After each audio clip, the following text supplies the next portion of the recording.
Welcome to the Successful Nurse Coach podcast. On this podcast, Laura and Shelby, both board-certified nurse coaches, show you how to make as much money as you want in private practice as a nurse coach.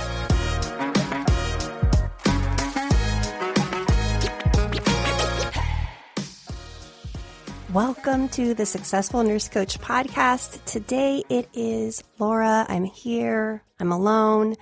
And I'm going to be talking about the top 10 ways nurse coaches sabotage themselves.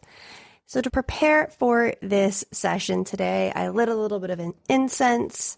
I did a guided meditation, laying on the floor in my office, and just really wanted to go back to the beginning of this journey for me to really tap into a lot of the same things I'm going to talk about. So as I'm talking about the 10 ways that nurse coaches sabotage themselves, it's not from a high horse. It's from a place of deep knowing, of recognition, of many of them doing them myself, and also the beauty of being able to see them now and to possibly allow our new nurse coaches to see them as well as for what they are. And the first one I'm going to talk about today is the fear of being a beginner. You know, most nurse coaches have been nurses and have been felt like an expert for so long that they just really can't embrace being a beginner as a coach and being a beginner as an entrepreneur. And most of the time, you're in your role as a nurse, as an expert, part of the week, and then you're spending part of your week in the role of a beginner, not knowing what you're doing, not knowing what you're doing in business. And the way those two things conflict with one another can make it feel a lot more painful than it needs to be.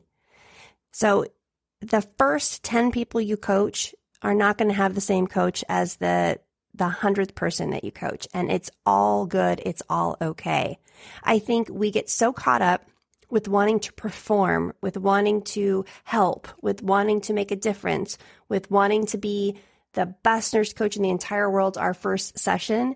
And those are all kind of losing thoughts. I think the intention is beautiful. I think the intention for greatness and for mastery is the hallmark of an incredible nurse coach. But I also think that you can do that, hold that intention and simultaneously stay in growth mindset and realize this is the first of thousands of sessions you're going to do, or this is the 10th of thousands of sessions that you're going to do. And if you feel like you don't like being a beginner, then you're not going to like building your business. If you can reframe it into, I am beginning this skill, I'm good, but I'm going to become great. That's that growth mindset. That can really turn it around. And then you see this beginner stage as just a preliminary thing you're going to go through temporarily to arrive to that master coach that you know you were born to be. How I see the sabotage nurse coaches is that they just don't start, to be honest. They just don't start. We see this with our clients. We see this outside of in our community where people will spend months in forming their LLC and working on their niche and figuring out their website and making flyers and making business cards. All the while, they're afraid to ask anybody to actually be their client. They're afraid to invite anybody into a conversation. They're not really putting themselves out there because, truth be told, they feel like they're not ready. I think that they also look around in our nurse coach community and think everybody else here knows what they're doing. Look how confident they are. They're not like me. And that goes into my next, the second top way that nurse coach sabotage themselves is creating the thought, I don't fit in. I am different. And this can be really sneaky, right? People want to fit in. As humans, we want to fit in. We want to feel like we're a part of. And there's lots of pathological ways that humans mess with this fact and making other people wrong and they're right. And in beginning a business, perhaps you're in one of our containers and you're surrounded by other nurse coaches all over the country, different backgrounds, different belief systems, different niches, all of you doing something new, all of you starting from scratch. And if you feel like you don't fit in or the type of nurse coach you are is different, I'll give you some examples. Maybe the really woo-woo nurse coaches who love energy work and Reiki and maybe do some Akashic record readings, or our nurse coaches that really want to help people integrate with different plant medicines and psychedelics, or very faith-based nurse coaches who really want to coach using the Bible and using scripture. These are all very specific niches, and I've heard that they don't fit in because of the type of coach that they are. They've decided that they don't fit in our community. And that's a really convenient thought to find a way to sabotage yourself. Because yes, we're all different, but you're also all very similar, having this very similar experiences in feeling like a beginner in a field that is honestly in its infancy. So if you've caught yourself doing that, which I have in so many other areas of my life, I never did it in this area of my life. I'm grateful for. I did this with my spiritual beliefs, with my faith. I've done this with different gyms and workouts. I've used this one a lot of times to sabotage myself, that I don't fit in, I'm different, I don't belong here. Therefore, I can't find any value and I should just not do the thing. So just check in as you're listening to this. Is there any area of your life that perhaps you've had that thought and it's really just sabotaging you? Because wherever you were going to be, that you decided to leave or to not play full out in, you could have learned something. Third way nurse coaches tend to sabotage themselves is the fear of not being a good enough coach. And honestly, this fear, I don't know that it ever completely goes away. And I also am on the fence in trying to decide whether the fear of not being a bad coach is something that I ever want to go away. You know, a lot of times when I'm preparing for my group sessions for the week, I have, this next week, I have 4 group sessions, 4 groups of 8 humans that call me their coach. I have 32 nurse coaches' dreams in my palms. And that can start to feel really overwhelming, extremely heavy, and all sorts of thoughts that I can make up around that.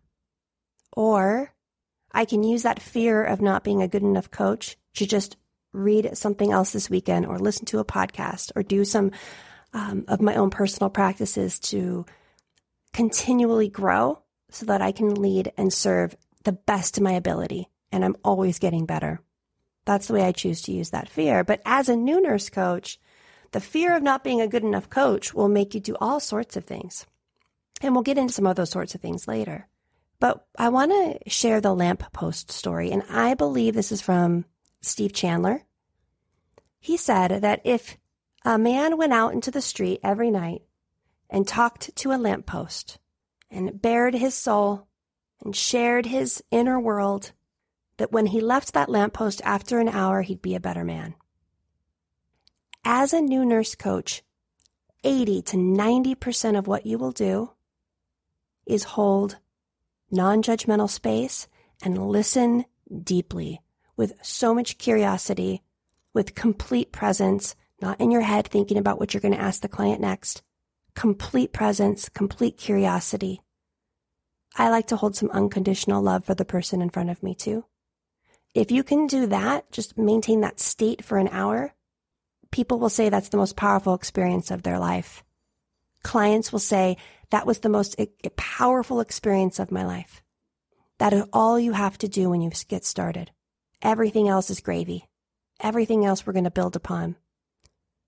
I know if you're new to the nurse coach world, that might be confusing because I thought that coaches told you what to do. If I was to go to a diet coach, she would tell me what to eat, when to eat it, how much of it to eat, and hold me accountable. And there's hundreds of thousands of coaches that can do that.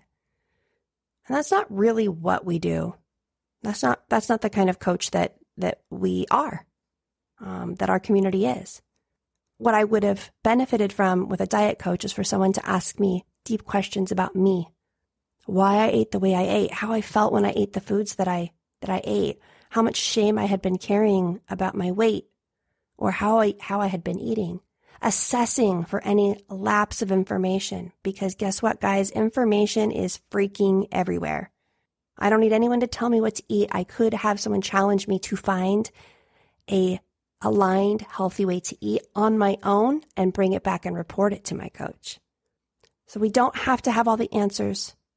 We don't have to have every single technique that we learned in certification nailed and completely memorized.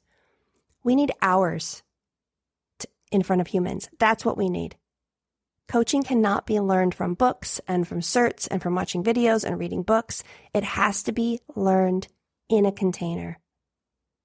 I think we also learn from being the client in a container. So I like to think of my 32 clients that I currently have as learning not only getting benefit from me coaching them directly, but also watching me coach their peers. Because I think we can learn through emulation and being in different containers. Fear of being a good enough coach really, in my opinion, is complete bullshit. Because if we fear not being a good enough coach, we fear not being good enough in general. And that's really a choice, a personal choice that we have to make. Usually it's just a habit. But if you think back to your first day on the floor in nursing school, were you a good enough nurse then to work? Because your organization thought that you were. And were you a much better nurse 2 years in? Of course you were. But the cool part about coaching, guys, is that no one's going to die. So any RN listening to this who wants to be a nurse coach, who's taken cert, who hasn't started yet, because you fear that you're not good enough to coach, I call bullshit. Because you went through nursing school, you got a job, you held lives in your freaking hands as a novice. This is so much easier than that. The bar is so much lower. And if you just listen deeply with curiosity and presence, there's more value that can be found there than anything else that you could do. And we hear this over and over and over again through different interviews that we've done. Okay, got a little preachy there. I love this one. Okay, another way that nurse coaches sabotage themselves is they share their fears with the wrong people in the beginning when they're starting their business. Guys, if you don't learn anything else from this entire podcast, I want you to listen to this. If anyone in your first 6 months owning a business asks you, "Oh, Laura, how's your business going?" I'm going to give you the answer that I think that you should use for most people, unless they're an entrepreneur, unless they're safe. Say, "Oh my gosh, I'm so busy. I'm so excited. It's going great." Be enthusiastic. You're not lying. You are busy. You've got a lot going on, and you are excited. Don't share how much money you've made. Don't share your concerns that people aren't coming to you, or you're not getting clients, or you're worried about it working out. Not because the people who are asking don't care, but the people who you are asking don't understand that the way they answer that question can really, really affect you. Entrepreneurs will get it. And this goes for family as well, well-meaning family. I remember somebody saying, "Gosh, how are you ever going to make as much money as a health coach because you made so much money as a nurse? How is it even possible? Who would pay for coaching? Or you can't charge insurance?" And that probably set me back 6 weeks, 8 weeks. Energetically, I kept doing the thing, but it set me back energetically. And these are all just very well-meaning people. But you want to keep it close to the vest. Share it with your coach, share it in our small community, share it with other nurse coaches, share it with other entrepreneurs or family members that really know how to support you, and realize that the first year of you doing this thing, it's going to be a mind game, and you need to keep your mind game tight and locked down. All right, this one's interesting. Another way nurse coaches sabotage themselves is they begin working more at their day job to avoid working on their business. So this can be really interesting. When you're starting a business, in the back of your mind, it is because you want to make money. There's other reasons we're going to do this. I mean, I don't do what I do just because I want to make a bunch of money. I enjoy money. I love money. I enjoy making money and creating money. But there's a whole heck of a lot of other reasons why I love what I do. But I couldn't do what I do if money wasn't associated with it, because this is my job. This is how I make a living. And so when you're starting your business, that is the goal, right? The goal is for this to become lucrative. The goal is for people to pay you for your time and your skill level and your expertise and your being. And a lot of times you don't make money the first month, 2 months, 3 months. Sometimes it takes 6 months to break through that first wall. Everybody's different. Nothing's wrong or right. Just because someone starts making money at 6 months doesn't mean they'll be caught up to everybody else around them that started making it at 1 month. It just really, really depends. What I see is that because they're not making money in their nurse coaching business, their brain will have them start picking up extra shifts, not because they really, really need the money. Because honestly, if they adjusted their spending habits and their budget, they wouldn't need it. But as a way to avoid, but also as a way to feel like they're still being productive and supporting their business. I also think that most people are unaware when they're doing this, that this is actually a way to sabotage, because we're always told earning is good. Maybe we're saving up to seed our coaching business, and the brain will keep telling you that you're doing a good thing. This is good. But what it's doing is it's actually protecting you from feeling vulnerable and unsure and putting time and energy into your business. So this is a sneaky way that nurse coaches can sabotage themselves. So I invite you to maybe check in and just see, is this you? Is this not you? No judgment, just helpful to know. The brain works in mysterious ways. I should have put this one as the final one, but I'm gonna list this one next. Okay, another way nurse coaches sabotage themselves is they keep changing their niches, keep changing their tech platforms, they keep changing their offers, and then they claim that they don't work. And I think part of this is thinking things are going to happen a hell of a lot faster than they happen. I mean, if you decide that you're a thyroid coach and you do 6 posts on Instagram and you haven't replaced your income, then obviously it's because you're not a thyroid coach, right? It has to be the niche's fault. Just watching how the brain will make it that, because then instead of facing that discomfort, facing the thoughts and realizing that you probably had unrealistic expectations, then your brain's like, let's be a different type of coach. I feel like you'd make more money if you did this other thing. Niches and offers, once first created, which they can be created very quickly. If I ask a few questions honestly, I can get someone to pick their niche and claim their offer in 30 minutes. And if you just accept that first answer, the niche and the offer that you're going to start with, your hypothesis, and you stay with it for 6 months or at least until you get 3 or 4 paid clients, that is going to be such a quicker way than changing it. People don't pay us because of all these details that we've created in our mind. People pay us because they believe that we can solve a problem for them. And for people to believe that we can solve a problem for them, you have to believe you can solve a problem for them. And if you're changing your niche every other week, that's not your brain being sure that you can solve that problem. And just for shits and giggles here, how do you pick your niche? How do you pick the dreaded niche? The niche, whatever. It is been said, these are not my words, that you are most powerfully positioned to serve the person that you once were. So if you scan your memory back 5-10 years, and you really sit with a moment that was really difficult for you, that if you had known there was someone who could have helped you, you would have paid them. That's a great hypothesis for your first niche. This is why. Because although you haven't technically helped a bunch of people with that niche, you went through it yourself. So you are powerfully positioned to help others do the same. Okay? Side note, that's the answer you want to ask, or the question you want to ask yourself when you're choosing your niche. And then nurse coaches will change offers. Now let's talk about this.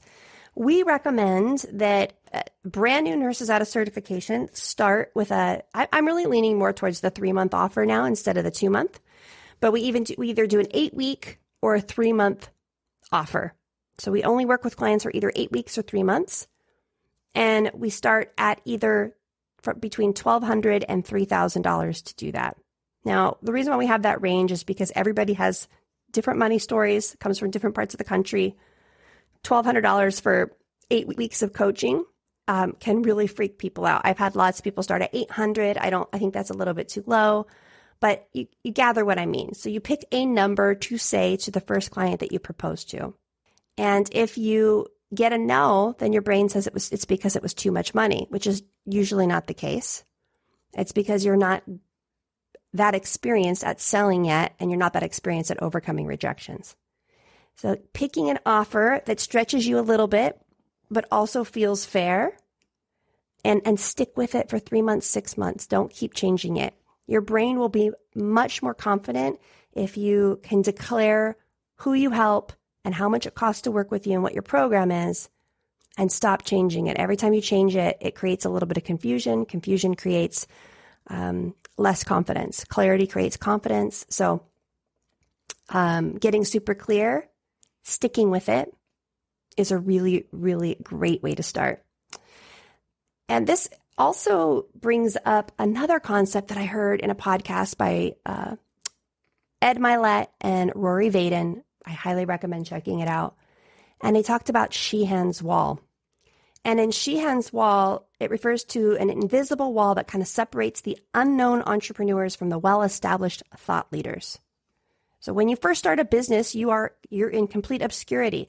Nobody knows that you're a nurse coach. Nobody knows that you're a coach. Nobody sees you that way. Nobody interacts with you that way. That's where you start. And eventually you get to some kind of notoriety where if someone in your community has a thyroid problem, going back to the thyroid niche, they go, oh my gosh, Laura Menard can help you. Because you've established yourself. You've established yourself as an expert and a thought leader in that field. New entrepreneurs often try to break through the wall by throwing everything and anything they have at it, constantly launching new programs, new services, new branding, new things. And what this happens is it causes you to be kind of diluted. That also causes your brain to think that you don't know what you're doing, that you haven't claimed what problem you solve. It's okay for it to be a hypothesis. And it's okay if you coach a lot of people who aren't in your niche. It's not okay to continually keep changing your niche without testing it and trying it on real clients. The question is, if you do, let's say you do sit-ups 3 times a week for a month, are you going to have abs? Probably not. Just not enough repetitions. Same thing with staying with some sort of a hypothesis of a niche and staying with an exact offer that you're comfortable with. And if you are making that offer 3 times a week for a month, perhaps you're not sold and everybody's not sold around you that you're an expert. But if you keep doing the same exercise for 6 months without constantly changing, you're going to have way better results because you're going to be focused on something. All right. Let's move on to the next one. Oh, this one. This is super common. One of the main ways new nurse coaches sabotage themselves is they keep getting more certifications. I always hear this. They finish cert. I'm not going to launch my business yet because I think I'm going to do a functional medicine course because that's going to add to my practice and what I can offer. Or I'm going to go get energy healing certified because then I can offer that in my practice. Or I'm going to do this herbalist class or this essential oils class or this nutrition class or this whatever class so that I can add it to my practice. But my first thought is, what practice? What practice are you adding it to? There is nothing wrong with once your practice is established, once you're actually serving humans on a regular basis, to make a calculated decision to divert some of your resources and time to more skills that will make you feel like you can help more people in different ways. But what it most of the time is it's you don't feel good enough. And your brain says, once I get this cert, then I'll feel good enough. I'll have enough information to then be a scared beginner in opening a practice. If you're listening to this and you're thinking, oh, Laura, you just called me out. I just signed up for my whatever.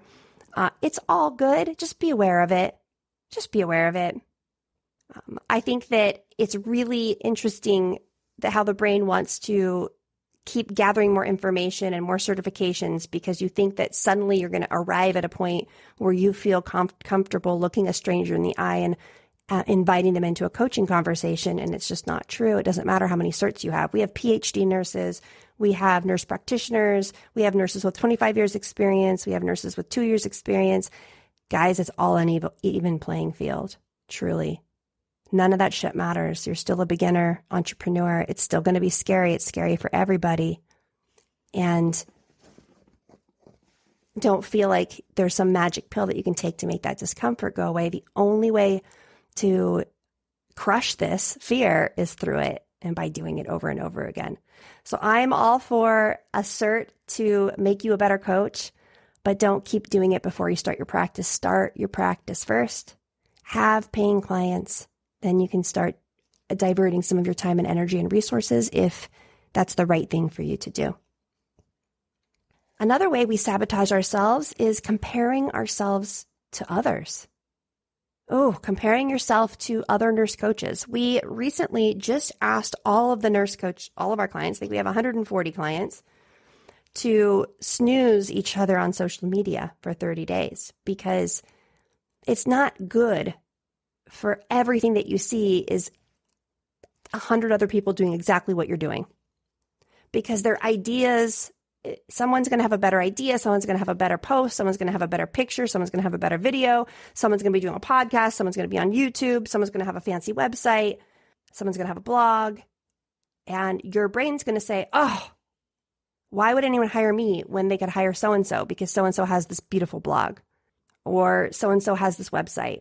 And it's so funny because we coach so many different nurse coaches at different levels, and I'll hear the comparisons like, oh, I can't do this because so-and-so does this. And they just assume so-and-so's doing this successfully, but I'm coaching both of them. And it's like, no, so-and-so's posting about that, but so-and-so isn't doing that yet. So your brain just told you can't do something that somebody else is doing that hasn't even done it yet. Comparing ourselves to others is a really insidious path to discomfort, and we just don't need to do it. And you'll notice when you're in a really good space and you see somebody else doing what you're doing, nailing it, it'll affect you differently because you'll be like, wow, that's amazing. Good for them. Like, what could I learn from them? Success leaves clues. As opposed to, man, they're nailing it. That's it. There's no room for me. I can't do it. So we actually have an agreement in our groups that one of the agreements is not to compare yourself to the other people in the group. Easier said than done, I know, but just worth mentioning. This one, I will share my personal story about this. I've shared it 1,000 times. I hope that me resharing my stories doesn't get annoying, but I guess it's that important. Putting time limits on how fast we need to earn money while starting our business. So many brands and flavors of this bullshit that plagues our clients and so many young entrepreneurs is that we know that businesses take a year, 2 years, 3 years to get going because we're told this over and over again in different industries. But we decide when we're at the top of Mount Stupid in the Dunning-Kruger effect that we're going to be different and I'm going to replace my $100,000 income in 6 months. And I'm going to tell everybody that too and my family just to add more pressure. And then when that 6 months begins to creep up and I haven't hit what I said I was going to hit, which by the way is completely out of our control. We have no control over people paying us. We have control over lots of things in our business, but unfortunately, we can't reach into people's wallets and run their credit cards in our business.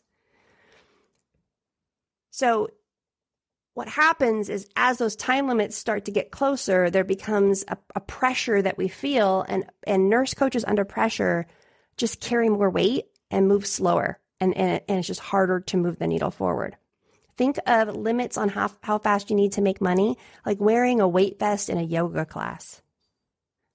Any of those kinds of expectations, especially expectations on things we have no control over, they will weigh you down. They will make it harder. They'll make you more uncomfortable. Now, an intention is beautiful. Let's turn this around. So instead of saying, I'm going to quit my job by May. I'm going to make enough money to replace my monthly income. I'm quitting my job by May. That's great, but you don't have control over that. There's nothing that you can do. It's not completely within your power. What is within your power? This would be another way to reframe it. I intend to quit my job in May, and I'd like to be making $6,000 a month by May so that I can quit my job. That's my intention. I'm putting it out there to God, to the universe, to myself, to my coaching group.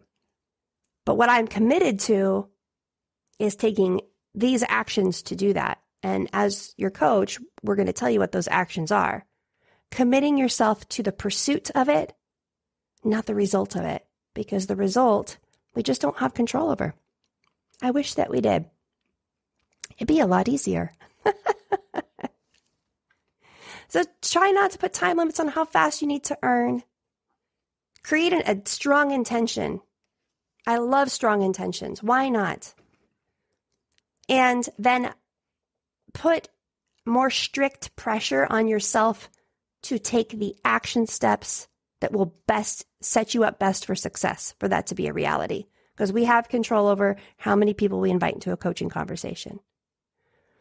It's a really simple ask, but people overcomplicate it. But honestly, if somebody called me on my phone right now and said, Laura, if you invite 100 people into a coaching conversation before 5 a.m. tomorrow morning, I'll give you $100,000. I could do that. I could literally just go downtown. I think it's Saturday night here. Yeah, it's Saturday night here on the East Coast. I'm recording on a Saturday night. I would just go downtown, stand around, make eye contact, ask people questions, and invite them into coaching conversations. I could do that. I could do that before 5 a.m. tomorrow. I could do it when the bars got out. I could go inside places and just tap people and start talking to them. That is something I can do. That's completely within my realm of possibility to do. That is something that you can put more strict pressure on. But I can't say, Laura, before 5 a.m. tomorrow, invite people into coaching conversations and have $100,000 worth of people sign up for coaching. I don't have control over that. I have no control over that part of it, but I have control over the first part of it. So that is the antidote to that. And change your expectations and limits and those hard goals into strong intentions with the more hard goals around the actions to get there. Okay, last way nurse coaches sabotage themselves. I just had this in my inbox this week. They've decided the best course of action is to try to start their business on their own and save up for a business coach. Now, I get to call this one out as the top one because I did it. And what me postponing hiring a business coach did was it had a steep opportunity cost. There's so many people that I talked to in my early days that I would have converted and created clients with had I known how to do it. It is in this business, in this particular business, because most of us don't have brick and mortars, we have such a low bar of entry to start this business, guys. When we really think about how much money we need to start this business, it started with your cert, your investment in your cert. Maybe you don't need to take your nurse coach certification test to start a business, but that's another investment. Maybe you're going to have a website, Google Gmail, Google Business Suite. Maybe you're going to use Practice Better. Maybe you need Zoom. Maybe you spend a little bit of money on some business cards or flyers. Those are totally optional.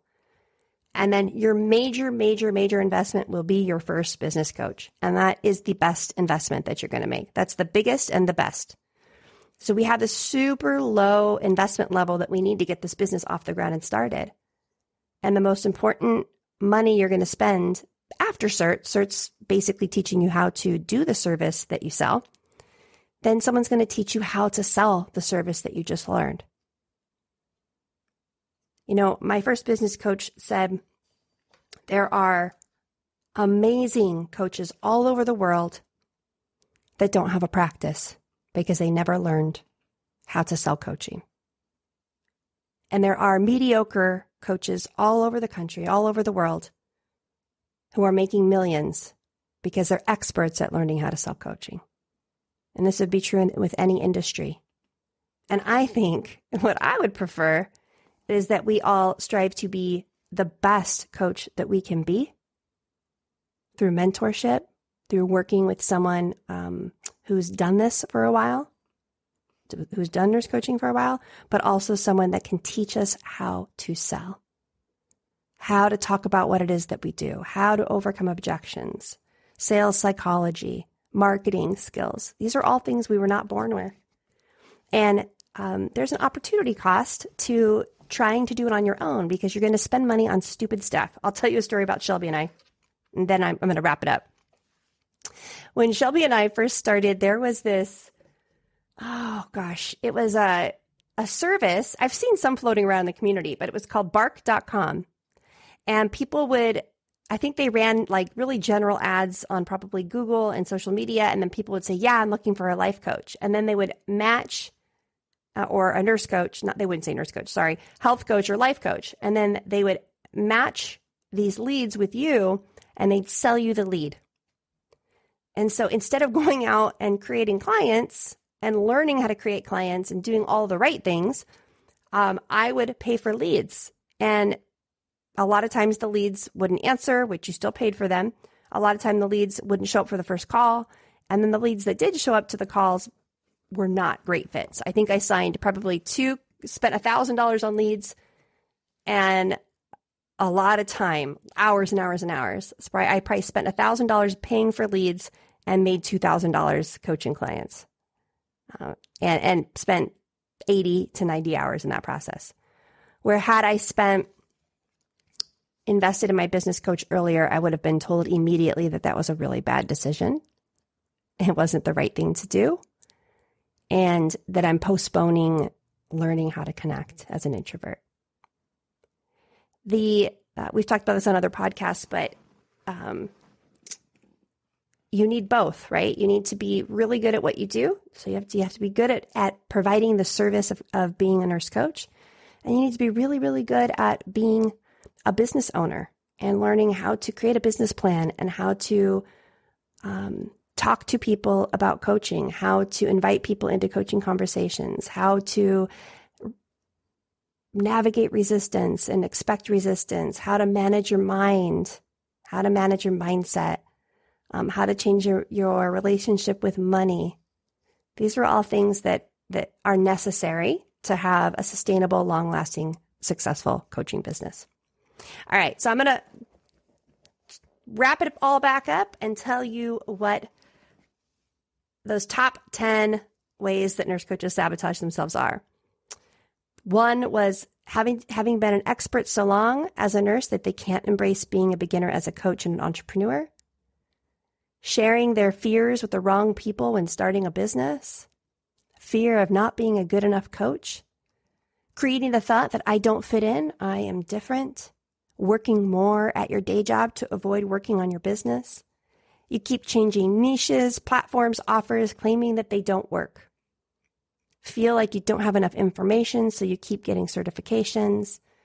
Maybe you are scrolling, constantly comparing yourself to others. You put time limits on how fast you need to earn money when you first start your business. And you try to do it yourself in order to save up enough money to hire a business coach. All right. Those 10 things, don't do them or be aware of them. And we're going to save you lots of money, lots of time, lots of heartache, and hopefully propel you into creating the practice and life of your dreams. All right, guys, thanks for hanging out with me today. See you next week.